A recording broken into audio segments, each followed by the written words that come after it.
balance de la Policía Nacional se ratificó en su resolución y los exámenes de admisión al Instituto Superior de Educación Policial fueron anulados.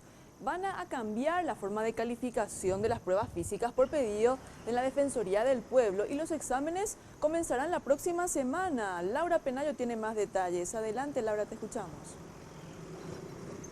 Es así, compañeros, y el 6 de marzo inician nuevamente estos exámenes de ingreso al Instituto Superior de Educación Policial.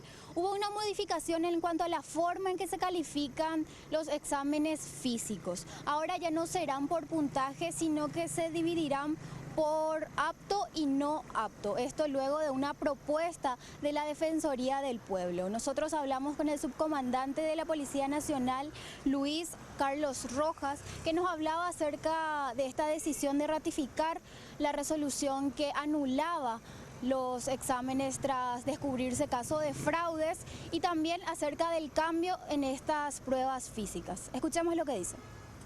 Bueno, el miércoles nosotros hemos presentado nuestro informe final, en donde sí nos ratificamos en cuanto a la anulación de los exámenes y citar nuevamente nuevos exámenes a los postulantes.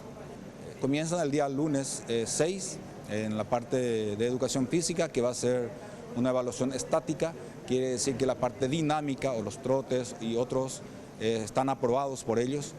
Ahora bien, van a ser evaluados nuevamente por los médicos en cuanto a su salud, una reinspección médica para lo que pudieran tener algunas afecciones. ¿Y qué va a pasar con esas personas que en esta ocasión no logren los puntos necesarios para ingresar y que ya compraron todos los uniformes? La policía ya previó una posible solución para estas personas a través de un convenio. Escuchemos lo que decía el subcomandante.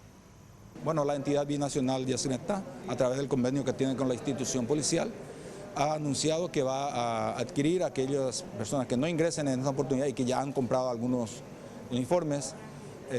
Va a adquirir nuevamente, es cuestión de presentar la boleta legal ante ellos para que se pueda efectivizar eso. Y como hace 8 días, los alumnos que sí lograron ingresar a la ICEPOL siguen apostados frente a la Comandancia Nacional y al enterarse de esta decisión se mostraron muy sentidos y molestos. Veamos algunas de las reacciones. Y ahora vamos a recurrir hasta las instancias judiciales, vamos a recurrir al amparo hasta que se resuelva lo nuestro, porque ingresamos correctamente. Descubrieron ahora a 2 personas, según las informaciones que me llegaron, a 2 personas nada más que cometieron fraude. Y es muy injusto, es mucho más injusto que por 2 personas, 403 personas estén pagando el plato sucio.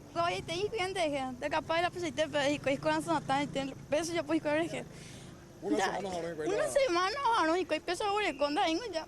Se na que la rendía arrendi ya te la me 4 semanas hasta llega ya pero más la peso y coya po. Vai ni pa ni un principio ya va para la cota va el y por ahí ani hanwan la no la lista ya no hay problema voy mamá ya.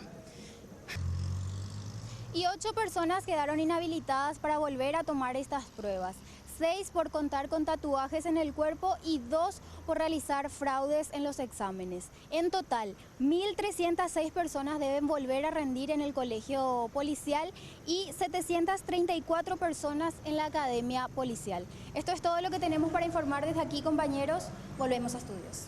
Muchísimas gracias, Laura Penayo, por esta información. Entonces, malas noticias para los aspirantes que sí ingresaron en la primera oportunidad a la ICEPOL y bueno, estarán igual insistiendo en su pedido, pero aún así ya el lunes empezarán las pruebas físicas.